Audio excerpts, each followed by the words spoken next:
I'm going to read a poem by W.H. Auden called September 1st, 1939.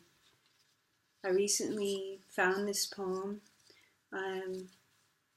It's a well-known poem, it's pretty important, and it's very powerful because it shows that whenever someone writes or uses their voice to say the truth, it transcends time.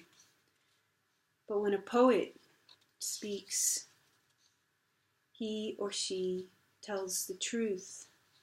And right now, words are very tender things, and they belong in the mouths of those who understand tenderness and frailty, and that words can invoke as well as heal and inspire, but more than anything, they can see the truth.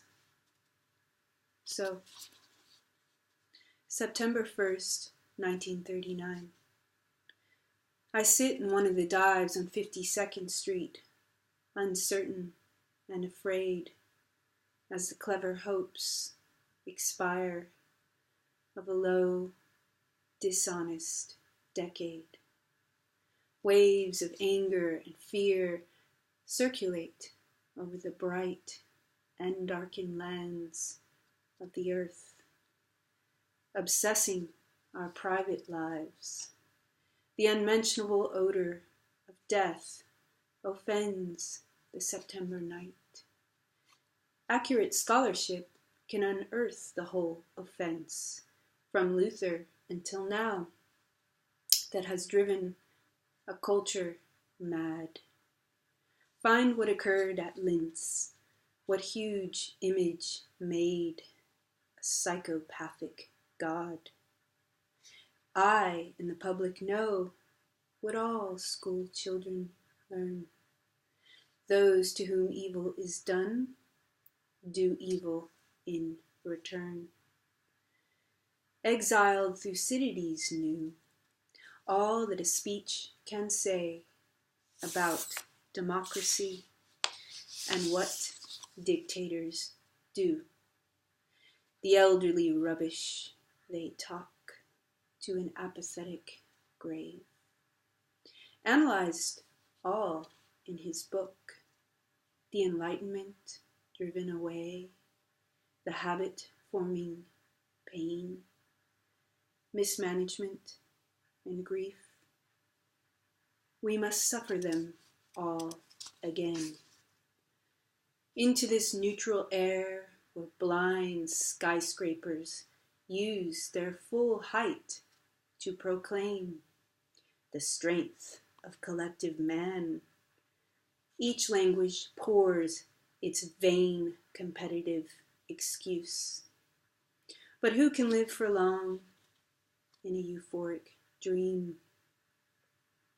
Out of the mirror they stare imperialism's face and the international wrong. Faces along the bar cling to their average day. The lights must never go out. The music must always play.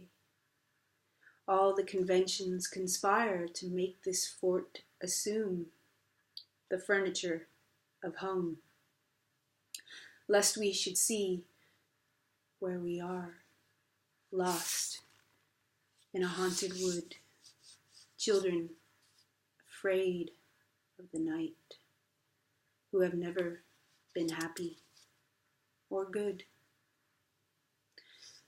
The windiest militant trash important persons shout is not so crude as our wish. What mad Nijinsky wrote about Diaghilev is true of the normal heart. For the air bred in the bone of each woman and each man craves what it cannot have, not universal love, but to be loved alone.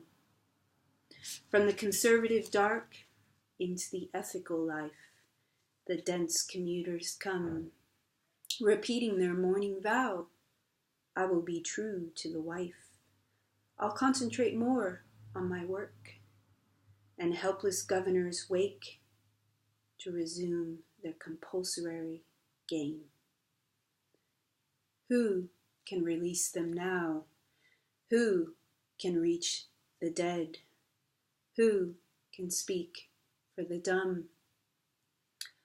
All I have is a voice to undo the folded lie, the romantic lie in the brain of the sensual man in the street, and the lie of authority whose buildings grope the sky.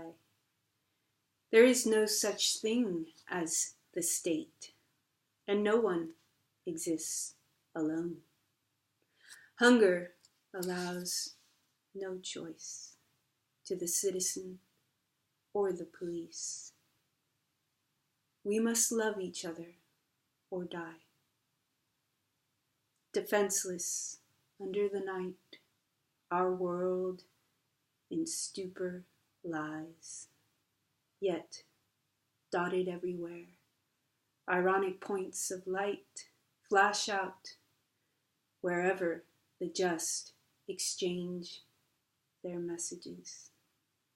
May I, composed like them, of eros and of dust, belaggard by the same negation and despair, show an affirming flame.